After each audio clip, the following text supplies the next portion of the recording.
What's up, everyone? So it's off season right now. It's February 20th, give or take. Nothing really going on besides some ice fishing and some shed hunting. Haven't really had time to do much of that lately, so I thought I'd do some gear reviews. Put a poll up on Facebook and gave the people some options, and they came up with this as one of them. It's Alps Traverse EPS backpack. It's a frame pack. The frame's built in to it. It's not like sometimes you can get just the frame and then switch it out to different packs. This one's just one whole piece. What I'm going to cover is the faults of the pack, what I've noticed they could do better on, or what I would like different for what I use it for. And then along with that, what I thought was great on it, and what I would like to keep as a backpack that I'm going to use in the future. I typically use this one for turkey hunting, and I recently used it for big game out west. I packed out a mule deer, probably 3 miles with it, and then I also packed out that whitetail up top out of the Black Hills with it, and they did okay. It did okay, but it's definitely not made for packing out big game. So I guess I'll just start with that. I think it's great for hauling a lot of gear.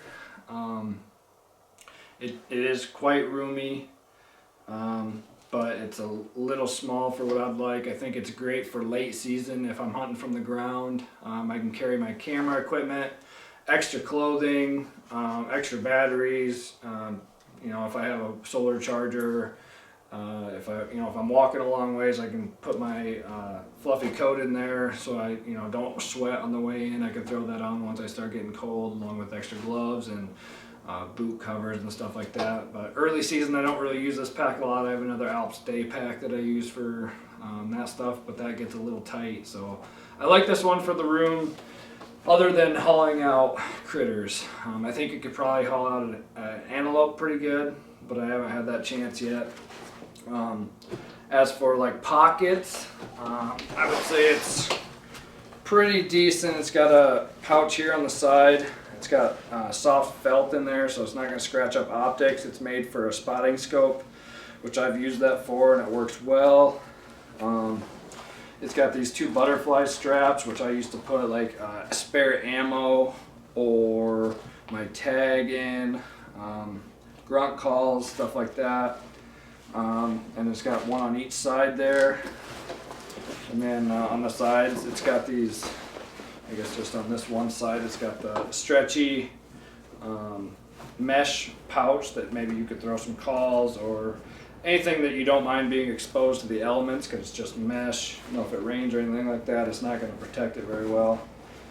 And then on the belt pouch here, it's got one pouch on each side, or on the belt strap, it's got one pouch on each side that is nice if you are doing some turkey hunting. It's kind of nice, easy access.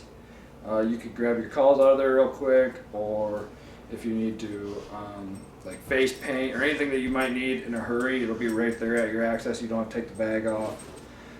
So that is kind of convenient. Then on the bottom, it has these straps that you can tighten down. Once you get all your gear in there, you tighten it down so it's nice and tight. It'll stay tight to your back, to your lower back. You don't obviously want it, like when you're moving, you don't want it swaying back and forth and throwing weight around.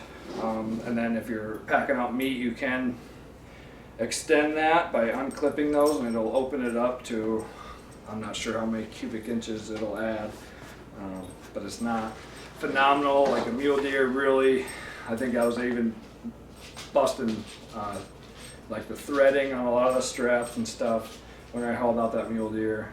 They tend to be a little bit bigger than whitetails, so it's not quite made for a lot of weight, but it can hold quite a bit of gear.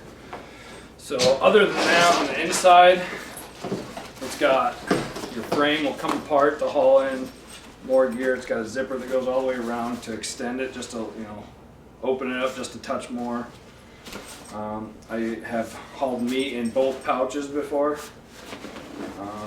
it's a nice spot for stakes or anything flat or straight up and down that you don't really want to just shove in there because it'll be tight on your back. So or it'll be right up against your back. You don't want anything bulky. You want it to be flat and flush with your back.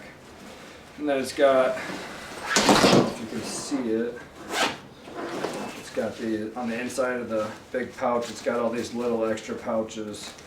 Like, I guess I still got some stuff in there. I got a Cliff Bar in one of them. Headlamp, flashlight. Clearly I haven't unpacked since season. And backup headlamp. When you're 8 miles from the road, you definitely want spares of everything. I used to put batteries in there, stuff like that.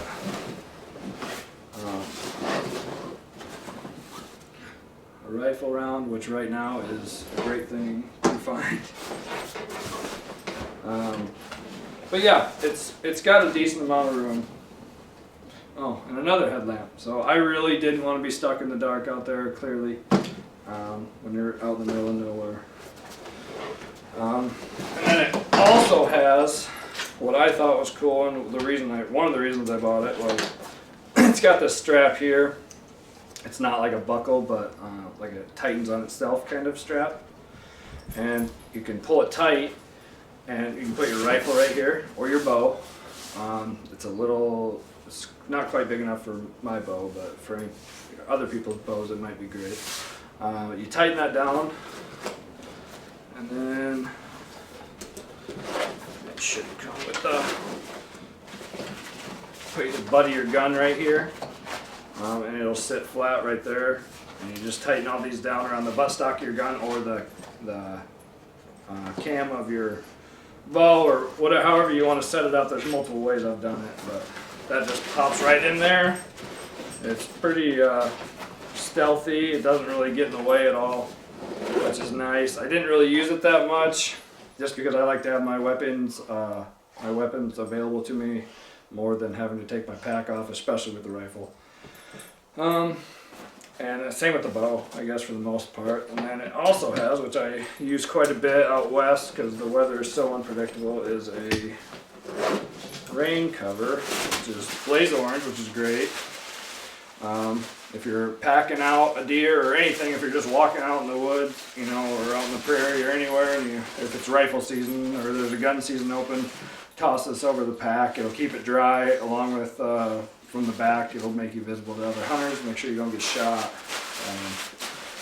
Use that a lot out west, so rifle hunters, make sure you're really visible. You really want to be visible out there, obviously, rifle hunting. So,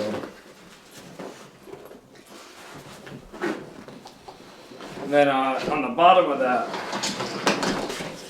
where the frame comes up, spreads out here a little bit, you can unzip it. It's got this mesh, which is kind of nice. Let it breathe. If you do put meat in there, it can let some airflow in there. It doesn't get all soggy or anything. If you're gonna have it in there for a day, if you have a spike camp or something like that. Let's see what it's got your typical straps, to tighten it down on your shoulder straps, just like any other backpack. It's got a strap that comes across your chest, which I actually broke mine. That is one thing I noticed on these. The straps and the buckles, they're not very strong.